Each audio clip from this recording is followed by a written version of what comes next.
Welcome to Politent media.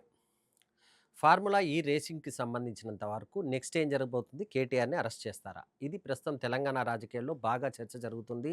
ACB ఈ మొత్తం వ్యవహారానికి సంబంధించి దాదాపు 9 నెలల పాటు విచారణ జరిపిన తర్వాత ఈ కేసుకు సంబంధించి అక్రమాలు జరిగాయి, పొరపాట్లు జరిగాయని నిర్ధారించింది. దీనికి ప్రభుత్వానికి కూడా నివేదిక సమర్పించింది. సో, ఈ మొత్తం వ్యవహారంలో ప్రస్తుతం ఏ1గా ఎవరున్నారంటే అప్పుడు మున్సిపల్ శాఖ మంత్రిగా పనిచేసిన కేటీఆర్, ప్రస్తుతం బీఆర్ఎస్ పార్టీ వర్కింగ్ ప్రెసిడెంట్‌గా ఉన్న కేటీఆర్ పేరు ప్రధానంగా ఉంది. ఏ1గా కూడా పేర్కొన్నారు. ఇప్పుడు అతని పైన యాక్షన్ తీసుకుంటారా? కేటీఆర్‌ని అరెస్ట్ చేస్తారా? చార్జ్ షీటా? ఇలాంటి అంశాలకు సంబంధించి అనేక రకాలైన ఊహాగానాలు వినిపిస్తున్నాయి. ప్రాసెస్ లీగల్‌గా చూస్తే మాత్రం ఇప్పటికిప్పుడు ఆయన పైన చర్యలు తీసుకోవడానికి కొంత ప్రభుత్వానికి కొంత ఇబ్బందికరమైన అంశాలు కొన్నున్నాయి. వాటన్నిటిని కూడా ప్రభుత్వం క్లియర్ చేసే పనిలో ఉన్నట్టుగా తెలుస్తుంది. ఎందుకంటే గవర్నర్ అనుమతి లేనిది కేటీఆర్ పైన యాక్షన్ తీసుకోవడానికి అవకాశం ఉండదు. ఎందుకంటే సుప్రీంకోర్టు ఆదేశాలున్నాయి. సుప్రీంకోర్టు జడ్జిమెంట్లున్నాయి గనక ప్రజాప్రతినిధుల పైన యాక్షన్ తీసుకోవాలంటే ఒకవేళ ఎమ్మెల్యేగా ఉన్న, ఎంపీగా ఉన్న వ్యక్తులపైన యాక్షన్ తీసుకోవాలంటే ఖచ్చితంగా గవర్నర్ అనుమతి ఉంటుంది. ఒకవేళ ఎమ్మెల్యే అయితే ఖచ్చితంగా గవర్నర్ అనుమతి తీసుకోవాలని చెప్పేసి గతంలో సుప్రీంకోర్టు కొన్ని జడ్జిమెంట్ ఇచ్చిన నేపథ్యంలో ఈ నివేదికను గవర్నర్‌కి గూడా నివేదించాలని జెప్పేసి రాష్ట్ర ప్రభుత్వం నిర్ణయించింది. ఈ మొత్తం కేసుకు సంబంధించి దాదాపు 70-80 కోట్ల వరకు అవినీతి జరిగినట్టుగా ఏసీబీ పేర్కొంటుంది.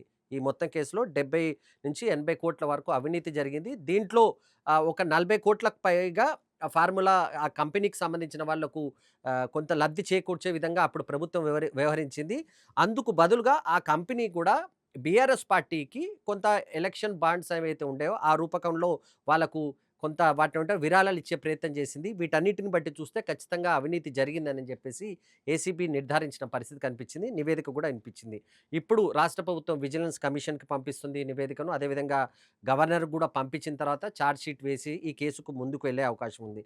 ఖచ్చితంగా ఈ కేసులో అరెస్టులు ఉంటాయని చెప్పేసి ఇప్పటికే కాంగ్రెస్ పార్టీకి సంబంధించిన గాని, ప్రభుత్వానికి సంబంధించిన మంత్రులు కూడా చాలా వరకు ప్రకటనలు చేశారు. ఈ కేసులో అవినీతి జరిగింది. ఖచ్చితంగా 80 కోట్లకు పైగా అవినీతి జరిగింది. అప్పటి మంత్రిగా ఉన్న కేటీఆర్‌కి సంబంధించిన వ్యక్తులు గాని, అదేవిధంగా మరికొందరు పాత్ర కూడా ఉంది. అప్పుడు ఐఏఎస్ అధికారిగా ఉన్న అరవింద్ కుమార్ పేరు కూడా వినిపిస్తుంది. ఆయన ఏ2గా ఉన్నారు గనుక వీళ్ళందరి పైన యాక్షన్ తీసుకోవడానికి రంగం సిద్ధమైనట్టుగా మనకు కనిపిస్తుంది. అయితే లీగల్‌గా ఎలాంటి సమస్యలు లేకుండా ఈ కేసుకు సంబంధించినంత వరకు పూర్తి ఆధారాలతో ముందుకెళ్లాలనే ఆలోచనలో తెలంగాణ ప్రభుత్వం ఉన్నట్టుగా తెలుస్తుంది. అదే సమయంలో బీఆర్ఎస్ పార్టీ మాత్రం దీన్ని పూర్తిగా కొట్టిపారేస్తుంది. అసలు ఈ కేసులో ఏమీ లేదు. కేవలం రాజకీయ ప్రయోజనాల కోసమే మమ్మల్ని ఇబ్బంది పెట్టే ప్రయత్నం చేస్తున్నారని కేటీఆర్ పదే పదే పేర్కొంటున్నారు. ఈ కేసు చాలా చిన్నది. దీంట్లో ఏమీ లేదు. అసలు నగదు అనేది ఏమీ లేదు. డబ్బులనేది ఎక్కడా లేదు గానీ కేవలం రాజకీయ కోణంలోనే మాపై విమర్శలు చేస్తున్నారు. మమ్మల్ని ఇబ్బంది పెట్టే ప్రయత్నం చేస్తున్నారు.